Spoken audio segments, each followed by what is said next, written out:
नमस्कार, मैं रवि आसलीवाल। सकारात्मक खबरों में आपका स्वागत है। आप समाचार के न्यूज़ चैनल इसलिए देखते हैं ताकि आपको सूचना मिल सके, और अगर आप सूचना प्राप्त करना चाहते हैं तो आप हमारे चैनल को सब्सक्राइब कर सकते हैं।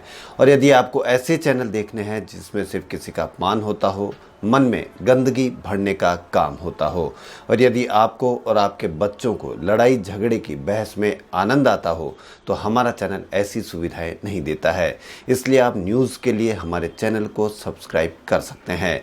तो बढ़ते हैं खबरों की ओर।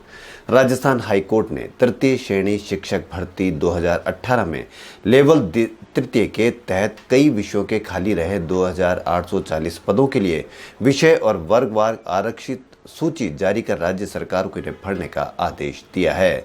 वहीं मानव संसाधन विकास मंत्रालय ने आईटी की तर्ज पर अब एनआईटी, ट्रिपल आईटी और जीएफटीआई में प्रवेश के लिए 12वीं में से 75% की अनिवार्यता खत्म कर दी है।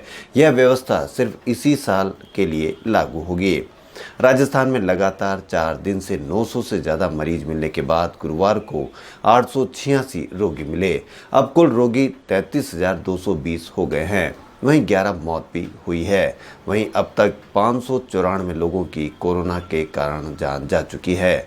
वहीं देश में गुरुवार को रिकॉर्ड 50,000 से ज़्यादा मरीज मिले और एक दिन में सबसे ज़्यादा संक्रमित 1199 लोगों की मौत हुई। तमिलनाडु में 532 लोगों की मौत से आंकड़े में तेजी से विस्तार हुआ। वहीं देश में अब कुल रोगी 12.85 लाख हो गई है, यानी कि करीब 13 लाख के करीब हम पहुंच गए हैं। वहीं मौत भी 30,595 हो गई है। राजस्थान में चल रहे एपीओ 565 चिकित्सकों को एक साथ चिकित्सा एवं स्वास्थ्य निदेशालय ने 33 जिलों में नियुक्ति प्रदान की है। निजी अस्पतालों में अब कोविड के लिए लोगों को भर्ती करना आवश्यक नहीं होगा। गुरुवार को आदेश जारी कर कहा गया कि कोविड की जांच के लिए मान्यता प्राप्त और आईसीएमआर से कोविड-19 की जांच के लिए अनुमोदित निजी अस्पताल ओपीडी में सैंपल ले सकेंगे। अब ऑर्गन डोनेशन को बढ़ावा देने के लिए राजस्थान के परिवहन विभाग ने नई पहल की है। अब ड्राइविंग लाइसेंस बनाते समय लोगों को अंगदान करने या नहीं करने के बारे में बताना होगा। हाँ या ना में एक विकल्प चुनने के बाद ही आवेदक का ड्राइविंग लाइसेंस बन सकेगा। जयपुर सहित 6 एयरपोर्ट का निजीकरण अगले साल मार्च तक टल गया है। एयरपोर्ट को अडानी एंटरप्राइजेज को सौंपे जाने की प्रक्रिया मार्च 2021 तक टाल दी गई है। केंद्र की ओर से 5 मार्च को अधिक कारगर नहीं मानने के बाद राजस्थान में भी सेंटर की गाइडलाइन के अनुरूप निर्माण की खरीद होगी। Indira Gandhi national open university का कोई छात्र कोरोना के कारण अगर सितंबर में होने वाले फाइनल ईयर एग्जामिनेशन नहीं दे पाता है तो उसे दिसंबर से फिर से मौका दिया जाएगा। नए शिक्षा सत्र से विश्वविद्यालय के साथ सरकारी कॉलेजों में भी आनंदम कोर्स शुरू किया जाएगा। सभी गवर्नमेंट कॉलेजों के प्रिंसिपल को निर्देश दिए गए हैं कि आनंदम कोर्स के संबंध में 24 जुलाई को समस्त नोडल ऑफिसर की ऑनलाइन वेब मीटिंग की जाएगी। इस मीटिंग में आनंदम कोर्स को लागू करने को लेकर विचार विमर्श किया जाएगा।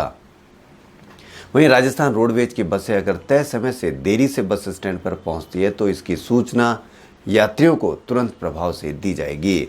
देश को दुनिया का हब बनाने के लिए बनी उत्पादन आधारित प्रोत्साहन पीएलआई योजना के अच्छे उत्साह से केंद्र सरकार ने अब दवाइयों के कच्चे माल यानी एक्टिव फार्मास्यूटिकल इंग्रेडिएंट और मेडिकल डिवाइस के लिए भी पीएलआई योजना जारी कर दी है।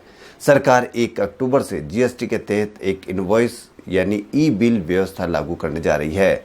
इसके लागू होने के बाद 500 करोड़ रुपए या इससे अधिक की कारोबार वाले जीएसटी करदाता सरकार के केंद्रीकृत पोर्टल से सभी बिल निकाल सकेंगे। इससे जीएसटी की चोरी पर लगाम लगेगी। एक बार फिर अंतर्राष्ट्रीय बाजार में तेजी का दौर जारी रहा, जिससे सोने यानी गोल्ड ने 300 रुपये की बढ़त के साथ 51,900 रुपये प्रति 10 ग्राम पर पहुंच गया और इसने एक रिकॉर्ड बनाया।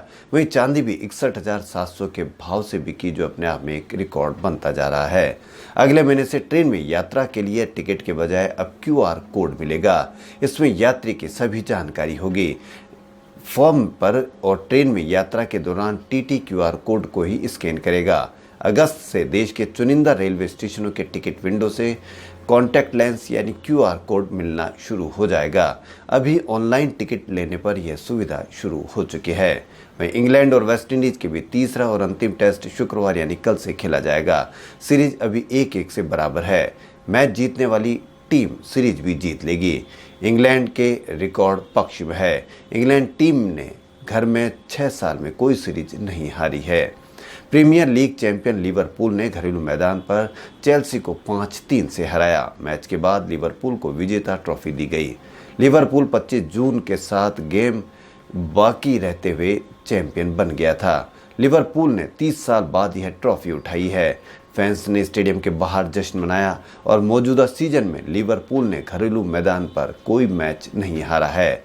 देश के वॉलीबॉल खिलाड़ियों की एक अच्छी खबर, एक बार फिर जल्द ही प्री लीग वॉलीबॉल लीग के मुकाबले देखने को मिल सकते हैं। दूसरे सीजन के लिए वॉलीबॉल फेडरेशन ऑफ इंडिया ने तैयारी शुरू कर दी है। 15.5 करोड़ की फर्स्ट लीग पहली बार 7 फरवरी से 1 मार्च 2020 तक हुई थी। पहले सीजन के सेमीफाइनल और फाइनल मुकाबले 5 करोड़ लोगों ने देखे थे। इसकी लोकप्रियता को देखते हुए इस बार सभी मैच का लाइव टेलीकास्ट हो सकता है। इस बार 2 नई टीमों के खेलने का मौका मिलेगा, यानी अब 6 के बजाय 8 टीमों के बीच चैंपियन बनने की जंग जारी रहेगी। वहीं IPL भी 19 सितंबर से 8 नवंबर तक UAE में खेला जाएगा। लीग 51 दिन चलेगी। टीमें 20 अगस्त तक रवाना होगी। वहीं भारतीय सेना में महिलाओं के स्थायी कमीशन को केंद्रीय रक्षा मंत्रालय की ओर से आधिकारिक तौर पर मंजूरी दे दी गई है। गुरुवार को सरकार की ओर से जारी किए गए स्वीकृति पत्र के बाद अब सेना में विभिन्न शीर्ष पदों पर महिलाओं की तैनाती हो पाएगी। इस आदेश के मुताबिक शॉर्ट सर्विस कमीशन की भारतीय महिला अधिकारियों को भारतीय सेना के सभी 10 हिस्सों में स्थायी कमीशन की इजाजत दे दी गई है। UPSC की परीक्षा पास कर IAS बनना बहुत टेढ़ी खीर है, यानी लोहे के चने चबाना जैसा है। वहीं आज आपको एक ऐसे IAS के बारे में बताने जा रहे हैं जो इन दिनों एक म्यूजिक वीडियो में अपनी एक्टिंग को लेकर सोशल मीडिया पर वायरल हो रहे हैं। दिल्ली के इस IAS ऑफिसर का नाम है अभिषेक सिंह। वह सोशल मीडिया पर उस समय ट्रेंड हुए जब लोगों को मालूम चला कि वह IAS होकर एक म्यूजिक वीडियो में एक्टिंग कर रहे हैं। इस बात की जानकारी उस समय हुई जब सिंगर बी प्राक का गाना गाया हुआ दिल तोड़ के रिलीज हुआ।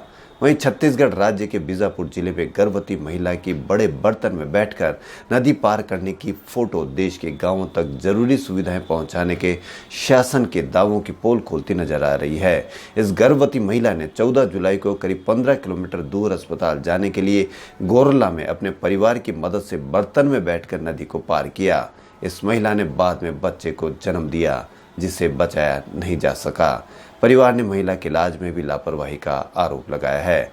वहीं दिल्ली के ऐतिहासिक चांदनी चौक के पुनर्विकास और सौंदर्यीकरण का काम नवंबर के पहले हफ्ते तक पूरा हो सकता है। गुरुवार को दिल्ली के मुख्यमंत्री अरविंद केजरीवाल ने चांदनी चौक में चल रही पुनर्विकास परियोजना का जायजा लिया और कहा, चांदनी चौक के मेन इलाके का पुनर्विकास किया जा रहा है, इसे खूबसूरत बनाया जाएगा। ये ऐतिहासिक जगह है, पुरानी जगह है, पुरानी महिमा को वापस लाया जा रहा है। सुबह 9 बजे से रात 9 बजे तक ये नॉन मोटराइज्ड व्हीकल एरिया रहेगा। वहीं टूरिस्ट भी इसमें आएंगे। वहीं चेन्नई में बुधवार को गरीबों के मसीहा माने जाने वाले डॉक्टर C मोहन रेड्डी का निधन हो गया। वह गरीब लोगों का इलाज सिर्फ 10 रुपये फीस लेकर किया करते थे। वह 84 वर्ष के थे और कोरोना संकट के दौरान भी उन्होंने लगातार मरीजों का इलाज किया। इसके चलते वह खुद भी कोरोना की चपेट में आ गए। हालांकि इलाज के बाद रेड्डी ठीक हो गए थे और घर लौट आए, लेकिन बुधवार रात अचानक उन्हें चक्कर आया और वे बेहोश होकर जमीन पर गिर गए। इसके साथ उन्हें अस्पताल ले जाया गया, जहां डॉक्टरों ने उन्हें मृत घोषित कर दिया।